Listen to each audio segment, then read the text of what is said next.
Hi sir. Sir, అన్ని problems gastric problems కాదు, కానీ ఏ ప్రాబ్లం గ్యాస్ట్రిక్ ప్రాబ్లమ్ అని తెలియట్లేదు. కొన్నిసార్లు హార్ట్ అటాక్స్ని కూడా గ్యాస్ అనుకుంటాము.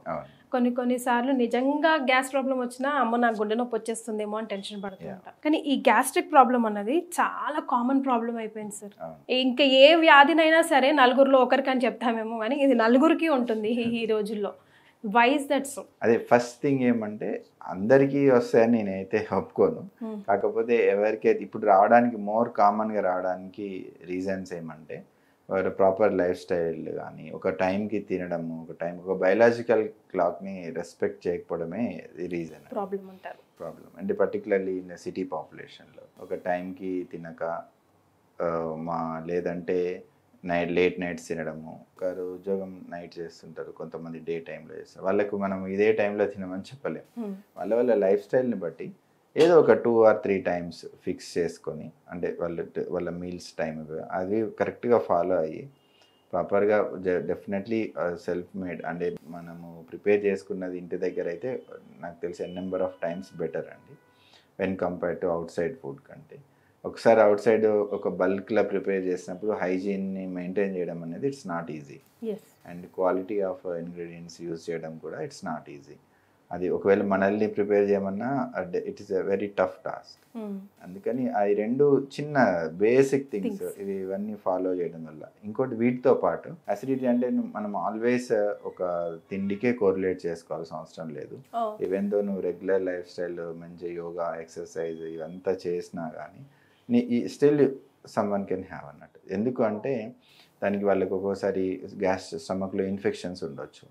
మామూలుగా అంటే బ్యాక్టీరియల్ ఇన్ఫెక్షన్, మామూలుగా చెప్పేది ఏంటంటే హెలికోబాక్టర్ పైలోరీ అని అంటాము. ఆ బ్యాక్టీరియల్ ఇన్ఫెక్షన్ ఉండడం వల్ల స్టమక్లో హైపర్ అసిడిటీ అనేది ఒక ఫేజ్లో వస్తుంది. అది that could be one reason. ఆ బ్యాక్టీరియా మనకి ఎలా వస్తుంది అంటే మనం తినే ఆహారము నీళ్ళ ద్వారానే వస్తుంది. కాబట్టి it's one of the very common reason. అది మామూలుగా మేము ఎండోస్కోపీ చేసినప్పుడు సింపుల్ టెస్ట్ చేయడం ద్వారా మనం డిటెక్ట్ చేయొచ్చు. That is one thing.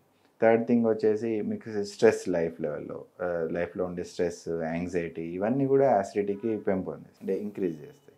వీటితో పాటు ఇంకా కొంతమంది ఇప్పుడు ఎక్కువ ఇర్రేషనల్గా పెయిన్ కిల్లర్స్ ఎక్కువ యూజ్ చేయడము, అది సరిగా ఆల్కహాల్, స్మోకింగ్, స్పైసీ ఐటమ్స్, ఇట్లా జంక్ ఫుడ్ ఇవన్నీ కూడా డెఫినెట్లీ యాసిడిటీ కాంట్రిబ్యూట్ చేస్తాయి. సార్, యాసిడ్ రిఫ్లక్స్ అన్నది గ్యాస్ట్రిక్ ప్రాబ్లం అన్నది రెండు 2 different ప్రాబ్లమ్స్.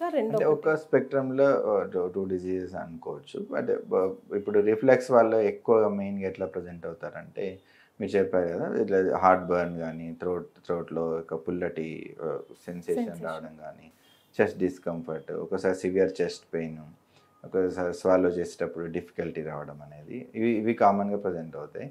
వీళ్ళని డెఫినెట్లీ హార్ట్ అటాక్కి మనము కన్ఫ్యూజ్ అవుతారు. ఒక్కోసారి వీళ్ళు హార్ట్ అటాక్ ప్రాపర్గా వచ్చినప్పుడు కూడా ఇది నాకు ఇంత రోజు రెగ్యులర్గా వచ్చే గ్యాస్ పెయిన్ అని నెగ్లెక్ట్ చేసి అన్ఫార్చునేట్లీ లైఫ్ కోల్పోయిన వాళ్ళు కూడా చాలామంది ఉన్నారు.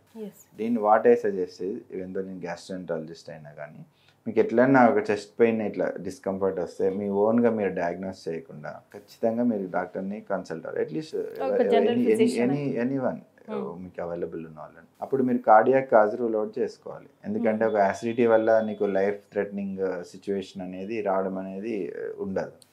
అది హార్ట్ ఈవెంట్ వల్ల అయితే డెఫినెట్లీ లైఫ్కి థ్రెటనింగ్ అనేది జరుగుతుంది. కాబట్టి ఖచ్చితంగా వాళ్ళు ఇట్లా చెస్ట్ పెయిన్, డిస్కంఫర్ట్ ఏదైనా అనిపించినా మీ ఓన్గా మీరు సెటిల్ డౌన్ కాకుండా ఖచ్చితంగా కన్సల్ట్ అయ్యి బేసిక్ టెస్ట్, ఒక ఈసీజీ, మేబీ 2Dకో లేదంటే ఒక బ్లడ్ టెస్ట్, డ్రాప్ అయ్యాను అట్లాంటి సింపుల్ టెస్ట్ చేస్తారు ఇనిషియల్గా. అవి చేసి అవి లేదనుకున్న తర్వాత you can consult any concern doctor like gastroenterologist. So ఒకవేళ ఇది గ్యాస్ట్రిక్, ఇది యాసిడిటీ అని తేలిన తర్వాత దాన్ని నేను ఎక్సర్సైజ్ చేసో లేకపోతే హాట్ వాటర్ తీసుకోనో లేకపోతే చిన్న చిన్న హోమ్ రెమెడీస్తో నేను నయం చేసుకుంటా, డాక్టర్ దగ్గరికి వెళ్ళను అనుకుంటే అది ఎంతవరకు దారితీస్తుంది సార్? అంటే అదే చెప్తున్నాను, ఇందులో అందరి సివియారిటీ అనేది, ఫ్రీక్వెన్సీ అనేది వేరీ అవుతుందండి. ఇనిషియల్గా మీకు ఇట్లా వచ్చినారు, ఏదో మజ్జిగ తాగినాము, సంథింగ్ ఏదో చల్ల తినము, ఒక 2 days స్పైసీ ఫుడ్స్ అవాయిడ్ చేసినాము, యూ సెటిల్ డౌన్ అయినాము అనుకోండి, జనరల్గా వాళ్ళు రమణ రారు. ఎవరికైతే పర్సిస్టెంట్గా సిమ్టమ్స్ ఉంటాయో, అవి తగ్గట్లేదు, చెస్ట్ పెయిన్ వస్తుంది, వాళ్ళ క్వాలిటీ ఆఫ్ లైఫ్ ఎఫెక్ట్ అవుతుంది, ఏ మందులు వాడినా తగ్గట్లేదు, కొంచెం చిన్న చిన్న వాట్ ఎవర్ మనం మెజర్స్ తీసుకుని తగ్గట్లేదు అంటే ఖచ్చితంగా కన్సల్ట్ అవడమే బెటర్. ఇంకొకటి అంటే భయపెడుతున్నట్టు కాదు, కాకపోతే ఎర్లీ స్టేజ్లో పర్టికులర్లీ ఏజ్డ్ పాపులేషన్లో ఈ న్యూ ఆన్సెట్గా వచ్చిన ఒక 30% ఆఫ్ పాపులేషన్ క్యాన్సర్ పేషెంట్స్ కూడా ఇవే సిమ్టమ్స్ ఉంటాయి, నాన్ స్పెసిఫిక్ సిమ్టమ్స్, యాసిడిటీ, ఆకలి కాకపోవడము, అది కడుపులో మంట, అట్లా ఏజ్ అట్లా. అందుకే మనం ఒక ఏజ్ వచ్చిన తర్వాత ఇంకా మోర్ కేర్ఫుల్గా ఉండాలి. ఏ చిన్న ప్రాబ్లమ్ని కూడా నెగ్లెక్ట్ చేయడానికి లేదు, పర్టికులర్లీ ఆఫ్టర్ 40 years మనం ఏ చిన్న ఇష్యూని కూడా నెగ్లెక్ట్ చేయడానికి లేదు. సార్ ఇందులో ఏమైనా స్టేజెస్ లైక్ ఇవి ఉంటాయి, దీనికి ఇవి ట్రీట్మెంట్స్ ఉంటాయి అని ఉంటాయా సార్? అవి చెప్పాను కదా, ఇప్పుడు ఎండోస్కోప్ చేసినప్పుడు మనం గ్యాస్ట్రైటిస్ ఎప్పుడైతే సస్పెక్ట్ చేస్తామో వీళ్ళకు ర్యాపిడ్, మీరు అన్నారు ర్యాపిడ్ యూరియేజ్ టెస్ట్, షార్ట్ ఫామ్లో RUT అంటాం, అది టెస్ట్ చేస్తాం. అది బ్యాక్టీరియా ఉంటే దాని కలర్ చేంజ్ అవ్వడం ద్వారా మనకు తెలుస్తుంది. మీకు ఏదైనా ఒక సందర్భంలో మా సెంటర్కి వచ్చినప్పుడు నేను చూపిస్తాను. అది టర్న్ అవుట్ ఇమీడియట్గా మనకు తెలిసిపోతుంది దాని రిజల్ట్. ఒకవేళ పాజిటివ్ ఉంటే దాని ట్రీట్మెంట్ తీసుకోవడం వల్ల తగ్గిపోతుంది. ఇది ఒకటే కాకుండా రిఫ్లెక్స్కి ఉంటే మనకు ఫుడ్ పైప్లో చేంజెస్ అనేవి మనకు తెలుస్తాయి. అంటే చిన్న చిన్న అల్సర్స్ కావడం కానీ, లేదంటే స్ట్రిక్చర్స్ ఫార్మేషన్ కానీ ఇట్లా అనేది ఉండొచ్చు. సో అన్ని ప్రాబ్లమ్స్ లైక్ పాజిటివ్ వచ్చింది కానీ సిమ్టమ్స్ లేవు, we don't need to treat it అంటే జనరల్గా మనం ఆ సిచ్యువేషన్ వాళ్ళు మన దగ్గరికి రారు. అసలు సిమ్టమ్స్ లేకపోతే ఎందుకు వస్తారు? ఏదో ఒక అన్లైక్లీ. బట్ ఎవరికైతే డిటెక్ట్ చేస్తాం H pylori, generally we recommended to treat them. Okay sir, simple వేగా యాసిడిటీని మనం ఎట్లా ప్రివెంట్ చేయొచ్చు? ఫస్ట్ ఒక బయలాజికల్ కారణం, మీ బాడీని మీరు రెస్పెక్ట్ చేయాలి. ఏది what ever you timely intake, sleep hygiene maintain చేయాలి, ప్రాపర్గా స్లీప్ పడుకోవడము, దాంతోపాటు టైంకి తినడము. ఇంకోటి మనము జస్ట్ మన బాడీని ఒక ఈచ్ ఫుడ్ ఐటమ్కి మన బాడీ ఎట్లా రెస్పాండ్ అవుతుంది అనేది పర్టికులర్గా మనకు ఎప్పుడైతే ఇబ్బంది అవుతుందో మనకు తెలుస్తుంది ఒక సెన్సేషన్. దాంట్లో కొంచెం విజిలెంట్గా ఉండాలి. నాకు సర్టెన్ ఫుడ్ ఐటమ్ తిన్న తర్వాత ఎగ్జాక్ట్లీ సర్టెన్ ఫుడ్ తిన్నది నీ బాడీ గురించి నీకే తెలుస్తుంది. ఈవెన్ డాక్టర్ కూడా గ్రాస్లీ దే నో, బట్ ఒక 24/7 నీతో ఉండేది మీరే కాబట్టి ఎవరితోని అయినా వాళ్ళ అబ్జర్వేషన్ కూడా నేను చాలా ఇంపార్టెన్స్ ఇస్తాను.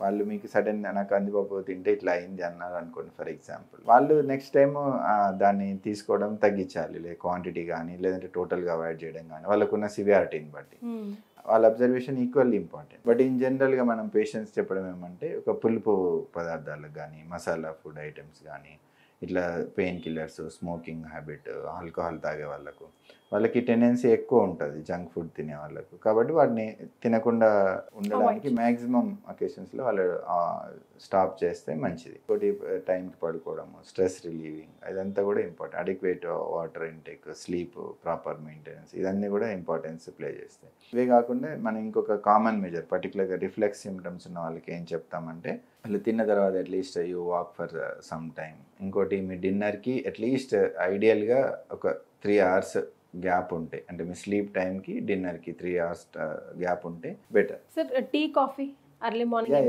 డెఫినెట్లీ వాటికి డెఫినెట్లీ టెండెన్సీ అనేది అసిడిటీ పెంచడానికి డెఫినెట్లీ ఉంటుంది. అదే ఇన్ జనరల్ కన్స్టెంట్స్ కాబట్టి అది నీకెట్లా, మీకు మీరు టీ తాగినారు, మీకేం ఇబ్బంది లేదనుకోండి, yes you can have once or twice.